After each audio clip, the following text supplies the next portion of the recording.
दोस्तों, आप सभी का स्वागत है मेरे YouTube चैनल पर। कृपया करके मेरे चैनल को लाइक करें, सब्सक्राइब करें, कमेंट करें और ज़्यादा से ज़्यादा शेयर करें। साथ में बेल आइकन का बटन दबाएं, जिससे कि मैं जो भी वीडियो अपलोड करूं उसका नोटिफिकेशन सबसे पहले आपको मिले। आज की वीडियो आपके लिए बहुत ही खास है, इसलिए वीडियो को अंत तक देखें, बिना स्किप किए हुए वीडियो को पूरा देखें।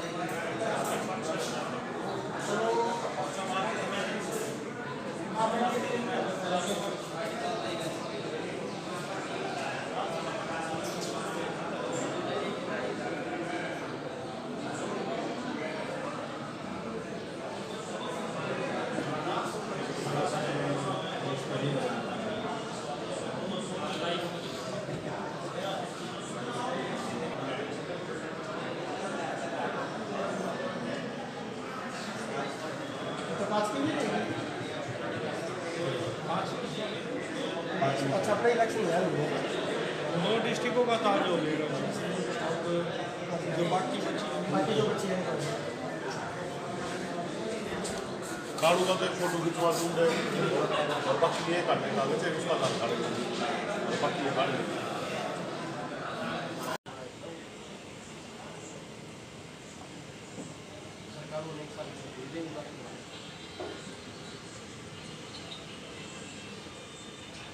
सरकार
आप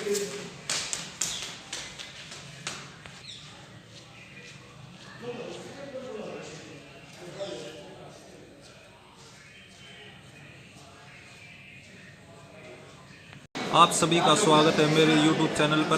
कृपया करके मेरे चैनल को लाइक करें, सब्सक्राइब करें, कमेंट करें, ज़्यादा से ज़्यादा शेयर करें और कमेंट बॉक्स में अपनी राय दें। तो आज हम जानेंगे कि कोर्ट के माहौल इतना सोना क्यों है, कोई भी कार्य नहीं हो रहा है। मेरे साथ है एडवोकेट संजय अग्रवाल जी, जिनसे हम जानने की कोशिश करेंगे कि आज कोर्ट की छुट्टी क्यों है। तो हमें बताएं जी। आज जो ये देश का सबसे बड़ा महापर्व कहते हैं, तो आज हमारे ज़िलों में, आज भिवानी ज़िले में पंचायत चुनाव है और ये सबसे बड़ा महापर्व है भिवानी ज़िले के लिए, गांव के लिए। जो गांव की पंचायतें हैं उनके लिए पंच और सरपंच का इलेक्शन है। आज 2 नवंबर को जैसा कि चुनाव आयोग ने घोषित किया हुआ था, उसके हिसाब से तो सरकारी महकमे की तो उनकी ड्यूटी लगी हुई है, उनकी छुट्टी है। और कोर्ट में, क्योंकि ये गांव का जो चुनाव होता है, चुनाव कोई भी हो, उसमें छुट्टियां मस्ट हैं, क्योंकि सभी अपना वोट दे सकें और अपने अपने पसंद के प्रतिनिधियों को चुन सकें। तो आज इसीलिए कोर्ट की छुट्टियां नहीं आई थी ऊपर से, कोर्ट में तारीखें भी लगी हुई थी। और तो आज वकीलों ने, सब ने, जो कि वकील वर्ग एक ऐसा वर्ग है जो समाज के साथ सीधा जुड़ा हुआ है, इसीलिए आज उन्होंने due to election work suspend करके आज जो है चुनाव में हिस्सेदारी कर रहे हैं। हेलो दोस्तों, मैं आज आपको बताना चाहूँगा कि संजय कुमार अग्रवाल एडवोकेट पेशे से एक वकील है, लेकिन मैं आपको ये बताना चाहता हूँ वे ऑल हरियाणा दिव्यांग समाज के अध्यक्ष प्रतिनिधि हैं। लेकिन मैं ये ना कहकर ये कहूँगा कि ये ऑल हरियाणा दिव्यांग समाज के अध्यक्ष प्रतिनिधि ना होकर पूरे भारतवर्ष के दिव्यांगों को लीड करते हैं। तो हम इनसे जानना चाहेंगे, दिव्यांगों की दिव्यांगता के ऊपर कुछ रोशनी डाले। तो अग्रवाल साहब जी कुछ हमें बताएं। ये एक पदनाम होता है और मैं तो कहता हूँ कि मैं एक दिव्यांग समाज में सामाजिक कार्यकर्ता, एक छोटे लेवल का कार्यकर्ता ही हूँ। और मेरा एक बचपन से ही मैंने देखा कि दिव्यांगों को जो उनके अधिकार हैं कहीं न कहीं वो मिल नहीं पाते। समाज भी कोशिश करता है, लेकिन कुछ लोग अपनी आपाधापी के चलते उनको नुकसान भी पहुंचा देते हैं। और आज तक हम समाज के सहयोग से ही आगे बढ़ सके हैं। और अब हमें जो सरकार की तरफ से विकलांगता अधिनियम 1995 आया, तो हमें कुछ अधिकार मिले और उसके बाद जो है उनसे कुछ कानूनी अधिकार मिलने के बाद हमने उनको लागू करवाने की कोशिश की। लेकिन जैसे कि अवधारणा है, समाज अपने ही उसमें चल रहा है। प्रशासनिक और सरकार आजकल वोटों के लिए काम करती है। समाज के उत्थान के लिए उन्होंने कानून तो बना दिया, लेकिन लागू नहीं कर पा रही। इसके बाद हमने RPWD एक्ट के लिए संघर्ष किया, क्योंकि विकलांगता अधिनियम 1995 में काफ़ी खामियां थी, उससे हमें पूर्ण रूप से मिल भी नहीं रहा था लाभ, और वो पुराना भी हो चुका था। आज के बदलते परिवेश में एक नए अधिनियम की ज़रूरत थी, उसके लिए हम लोगों ने संघर्ष किया और उसको हम 2016 में पास करवाने में कामयाब भी रहे। और उसके बाद 2018 में हमने जो है एक आंदोलन किया कि अब इसके हरियाणा में भी नियम बने और नियम बनाकर लागू किया जाए, क्योंकि विकलांगता अधिनियम 1995 के हरियाणा सरकार ने नियम नहीं बनाए थे। उसने कह दिया था कि जो सेंटर के नियम है वही एज इट इज़ लागू होंगे हरियाणा में, लेकिन उसका जब तक गजट नोटिफिकेशन नहीं होता, कोई इम्प्लीमेंट नहीं करता, तो हरियाणा में वो पूर्ण रूप से इम्प्लीमेंट नहीं हो पाए। इसलिए हमने 2019 में फिर इसके 18 में ही इसके नियम बने। 2018-19 में 19 में नियम बन के लागू हुए। अब हरियाणा में इसको इन नियमों को प्रभावी रूप से लागू करवाने के लिए आज हमारा 216 दिन से आंदोलन भी चल रहा है। हरियाणा के विभिन्न जिलों में, पूरे हरियाणा में हमारा आंदोलन चल रहा है। हमारा मेरा एक नाता दिव्यांगता से रहा। मैं खुद 100% दिव्यांग हूँ और मैंने पहले डॉक्टरी के लिए कोशिश की थी। हालांकि डॉक्टरी के लिए उस समय मेरे पास इतना बजट नहीं था, उस समय मुझे छूट वगैरह नहीं मिलती थी, तो रिजर्वेशन का फ़ायदा नहीं मिलता था। इसलिए फिर मैंने वकालत की और वकालत करके आज मैं कोशिश करता हूँ कि मेरे दिव्यांग साथियों को न्याय मिले, उनको कानून का लाभ मिले, उनकी जो वास्तविक हक हैं वो पूरी तरह से मिले। उसके लिए कानून का भी सहारा और समाज का भी सहारा और आंदोलन का भी सहारा हमें लेना पड़ता है। इसी प्रकार हम दिव्यांगों के लिए कार्य करते हैं। तो मैं ऑल इंडिया या दिव्यांग समाज हरियाणा का आप लोगों ने प्रतिनिधि बनाया है। ऑल इंडिया का मैं अपने आप को नहीं कह सकता, लेकिन मैं अपने आप को एक सामाजिक कार्यकर्ता मानता हूं जो दिव्यांग क्षेत्र में काम कर रहा है। आपकी बहुत अच्छी सोच है सर। तो कि जैसे कि सर मैंने आपसे जाना, आपने बताया कि मैं 100% दिव्यांग हूँ, तो आपने तो काफ़ी संघर्ष किया हुआ। तो आप मुझे बता सकते हैं, मेरे साथी दिव्यांग साथी और अन्य साथी ये जानना चाहेंगे कि जैसे कि पेंसिल के बारे में बताए, पहले पेंसिल कितने % पे थी? आपने तो बहुत काफ़ी संघर्ष किया है इसके लिए, काफ़ी लड़ाइयाँ लड़ी है। ये लगभग जो है पूरे भारतवर्ष में 40% से पेंशन जो है सभी को मिल रही थी। हरियाणा में भी 40% से थी, बाद में काट के जो है 70% से कर दी। फिर हम लोगों ने मिशन 2016 जो है चंडीगढ़ स्टार्ट किया था, उस धरने से हमने 70 से 60% पे पेंशन ले आई। हमारी मांग है कि जो एक्ट बना हुआ है उसमें प्रोविज़न है स्पष्ट रूप से कि 40% दिव्यांगता से सारे लाभ दिए जाए। तो हम चाहते हैं कि दिव्यांगों को भी ये पेंशन जो मिल रही है ये 40% से लागू की जाए हरियाणा में। बस पास 40% से सिंगल के लिए, और जो 80% से अधिक हैं दिव्यांग उनके लिए एक असिस्टेंट फ्री किया जाए, प्रोवाइड किया जाए। और दिव्यांगों का जो बैकलॉग है उसको भर दिया जाए, क्योंकि 20,000 के आसपास खाली पड़ा हुआ है। आंगनबाड़ी और आशा वर्कर में जो हमारे 4% रिजर्वेशन होना चाहिए उसको सरकार ने अभी तक लागू नहीं किया है। तो उसको तत्काल प्रभाव से संज्ञान लेके हमारी दिव्यांग महिलाएं भी समाज में अपना योगदान दे सकें, अपना जीवन व्यतीत कर सकें सुख शांतिपूर्वक। यही हम कामना करते हैं कि सरकार जो है इस एक्ट को पूर्ण रूप से लागू करे, इसका हमें बेनिफिट मिले, तब इसका उद्देश्य पूरा होगा। अन्यथा ये एक्ट कागजों में ही पिछले अधिनियम की तरह हरियाणा में फिर से रह जाएगा। सर आपका नाम? Advocate Sumer Singh. Advocate Sumer Singh ji sir. तो सर मैं आपसे जानना चाहूँगा, जैसे कि विकलांगों के बाधा रहित वातावरण के बारे में मुद्दा उठा है, तो आपकी इसके ऊपर क्या राय है? इसके ऊपर मेरी राय ये है कि एक जो यहाँ से एसेक्ट स्टेट हरियाणा राज्य का जो विकलांग कल्याण जो गठन है यहाँ पर है, उन्होंने एक, मैं लीगल एड काउंसिल भी हूँ, उन्होंने एक चीफ जुडिशियल मैजिस्ट्रेट कम सेक्रेटरी DLS से भिवानी के समूह के एक दरखास्त गुजारी थी कि भाई हमें जो है कि बाधा रहित वातावरण, मतलब किसी भी प्रकार की जो बैंक में किसी भी ऑफिशियल में जाने के लिए विकलांगों के लिए ऊपर चढ़ने के लिए एक रास्ता होता है स्पेशल, जो उनको विकलांगों के लिए अलग से बनाया जाता है, वो कहीं भी नहीं है इस डिस्ट्रिक्ट में। तो उसके लिए किया गया था ये कि मेरे को उसमें फिर as a legal adviser appointment कर दिया गया था CGM साहब के द्वारा। तो मैं वो केस प्रोसीडिंग कर रहा हूँ अभी। तो मेरी इसमें ये है सबमिशन कि अगर हरियाणा गवर्नमेंट या union of India central government, देखो विकलांगों के लिए बाधा रहित वातावरण ये जो देना उनका मूल कर्तव्य है, और ये विकलांगों का जो अशक्त जन है उनका एक मौलिक अधिकार कहूँगा, उनका मौलिक अधिकार है।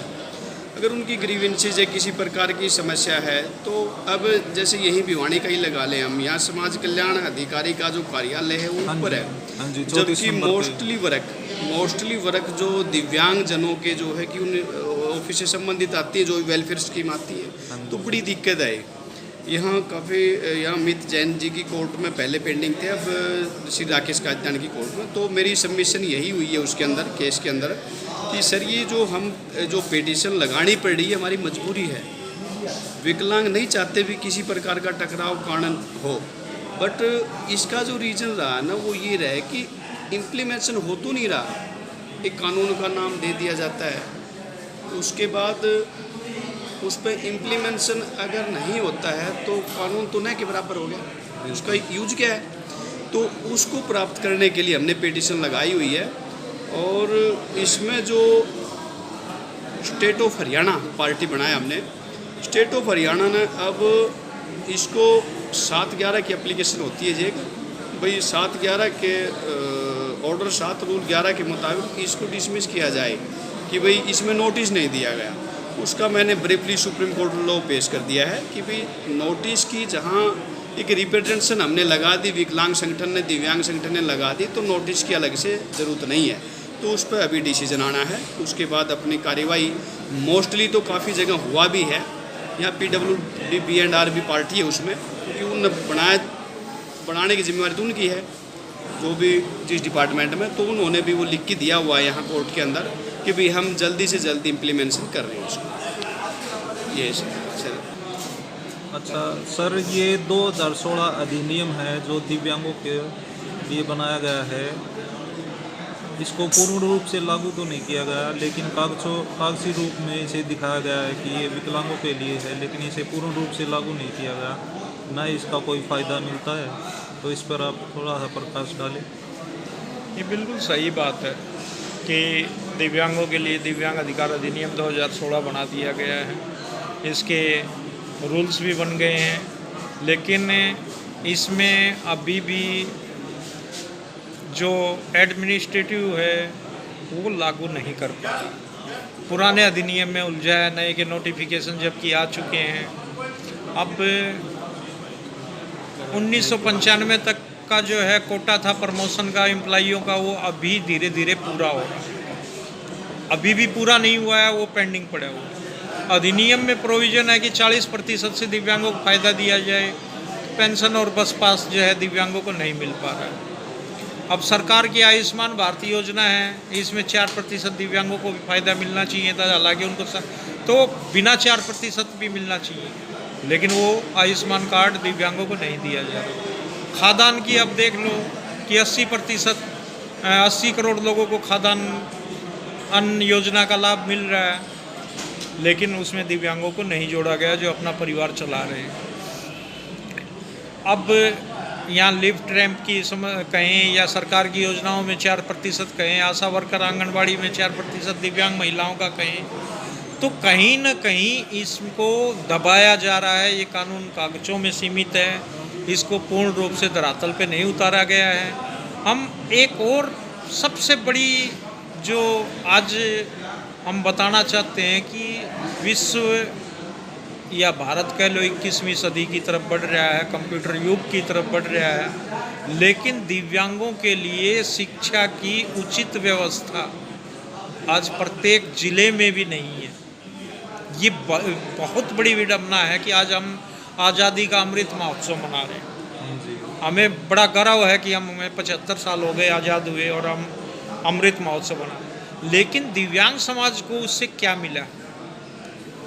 एक विद्यालय तक नहीं मिल पाया 75 साल में प्रत्येक ज़िले में, क्योंकि एक ज़िले में कम से कम भी 10-15 हज़ार दिव्यांग रहते हैं। उनको एक स्पेशल स्कूल, उनको इन्वायरमेंट वहाँ मिले, इसके हिसाब से बनाना चाहिए जहाँ उनकी उचित माध्यम से शिक्षा दीक्षा हो सके, लेकिन ऐसा नहीं हो पाता है।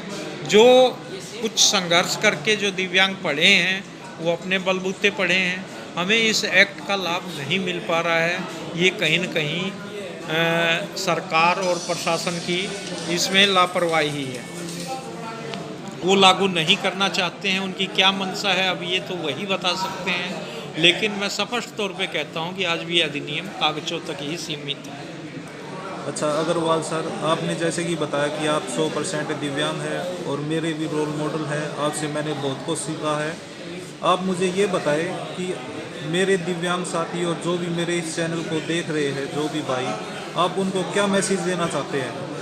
मैं भारत के दिव्यांग समाज को एक ही मैसेज देना चाहूँगा कि पूरा भारतवर्ष का दिव्यांग समाज, जो भी दिव्यांग व्यक्ति हैं, वो जिस भी लायक हैं, जो भी कर सकते हैं, अपने कार्य में ध्यान दें, शिक्षा की तरफ अग्रसर हों, अपने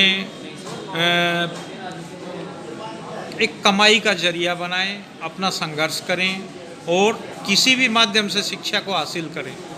हम ये चाहते हैं कि सभी सक्षम बने, हम किसी के ऊपर डिपेंड न रहें, आत्मनिर्भर बनने की कोशिश करें और अपने जो भी उनके अंदर हुनर है उसको समाज के सामने लाएं।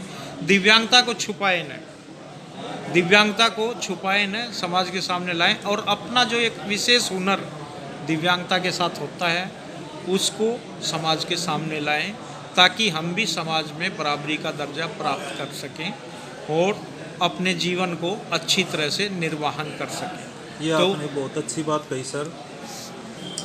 हमारे साथ है संजय कुमार अग्रवाल एडवोकेट,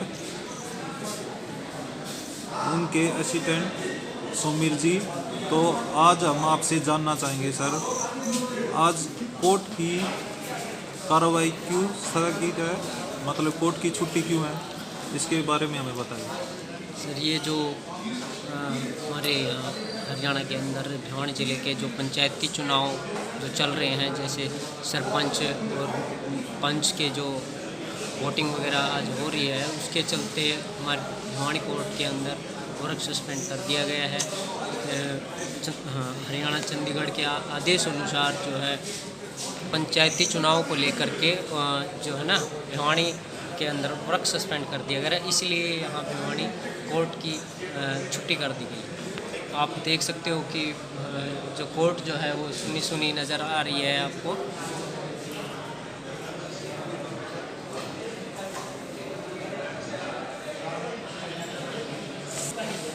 तो आज साथियों हमने जाना कोर्ट के विषय में कि कोर्ट की छुट्टी क्यों है, और संजय अग्रवाल एडवोकेट जो पेशे से एक वकील भी है और ऑल हरियाणा दिव्यांग समाज के अध्यक्ष प्रतिनिधि है। ये दिव्यांगों के एक रोल मॉडल भी है, साथ ही दिव्यांगों को एक नई राह के संदेश देते हैं।